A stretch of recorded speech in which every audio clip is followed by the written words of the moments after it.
The million-dollar question, right, Cynthia? That's what everyone wants to know right now is when the power is going to come back on. But, here's the problem. The situation in the entire state really hasn't changed very much over the last 24 hours. And sources are telling me that Governor Abbott is beyond frustrated, just like so many of you are right now here too. Here's one of the problems. The way that ERCOT is set up, just quick refresher course here. ERCOT is the organization that manages the Texas power grid. And the way it's set up is a 501c4 organization, a corporation. So it's a separate entity that the governor and the legislature kind of don't have direct oversight of. And the governor's office, does have a voice through the Public Utility Commission. So there is some indirect oversight, but if you just watched our newscast at 5 o'clock, you saw the questions that Chris and Cynthia were just asking the governor. The governor clearly frustrated, one of the angriest interviews I have seen from him, upset, saying that ERCOT is not being transparent, and he's calling for reform of that organization. Take a listen here to some of what he said.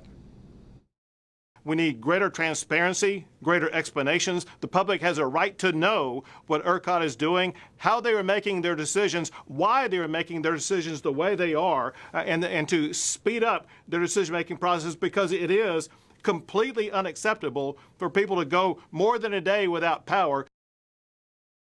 Indeed so. And in fact, the governor's sounding there like so many of you guys are without power. That's what's frustrating here. The governor clearly upset at what is happening. So what does the other side say? What does ERCOT say? Well, first thing this morning, ERCOT gave me a call. I wasn't expecting it, just before 8 o'clock, saying, hey, do you want to interview the CEO of ERCOT? We're going to offer a few exclusive interviews across the state. I said, sure, heck yeah, let's do it. What time? We'll do it in 10 minutes. So I got a handful of questions together, many of the same questions that you have been asking, wanting answers on, and we sat down and gave them a call.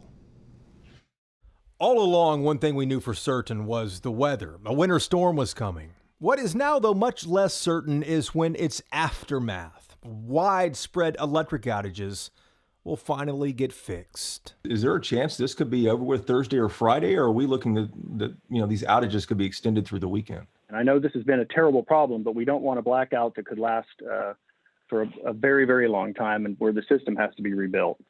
So I think we can see those customers getting more and more service during the course of this week, but it just depends on how the weather turns and how much of the power supply that we can make sure is secure. Securing power has been the problem.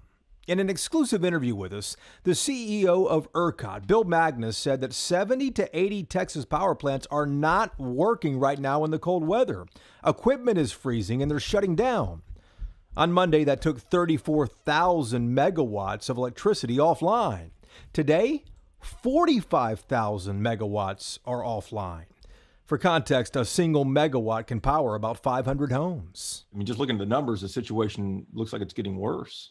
Well, that is the number we've got today. And I guess I'd have to say I don't think it's getting, we've had some that have come on and have tripped off. Some have returned. So I don't think the way we're seeing it is a continuation downward. But snapshot in time, we have had some units that were on that have come off, but some of those may be coming on very soon. And can you kind of characterize where we are in this? I mean, you said you don't think it's declining, it's getting worse. Are we at a stable point yet in this? We're hopeful, and I think everybody in Texas is hopeful, that we're going to see at least a little bit of moderation in the weather. While it will still be cold later in the week, we're not going to see these single digits from Dalhart to Brownsville that we've seen this week.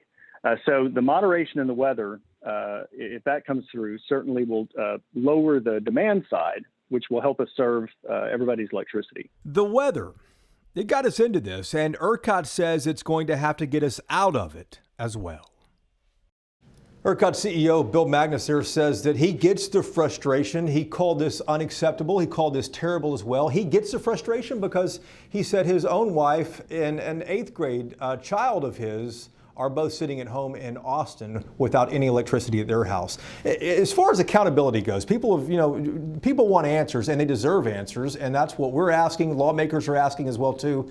But ERCOT simply manages the grid. The accountability, where this all lies, is with the 70 to 80 power plant owners who did not have their power plants ready. There are 680 power plants in Texas. 70 to 80 of those physically are not working. That is causing the situation that we are in right now. Something else to watch from the governor's interview he did with us in the last hour or so. The supply of natural gas, that heats our homes. That also powers so many of these utilities, these power plants that are out there providing electricity to us right now. The supply of natural gas is in a crunch right now, and that's a serious problem in Texas, and here's why. Water is used to push down into the ground to flush natural gas out, and then when they get it out, they put it in pipelines and they liquefy the natural gas. You've probably seen LNG. They liquefy it. And here's the problem. Governor Abbott told us in that interview at 5 o'clock that natural gas supplies are, quote, frozen in the pipeline and frozen at the rig. That's a problem because we're relying on that right now. So many people are to heat their houses while they don't have electricity. Could we have natural gas outages? Chris and Cynthia, that is something we are really watching right now. We're really crossing our fingers to hope that doesn't happen. Yeah.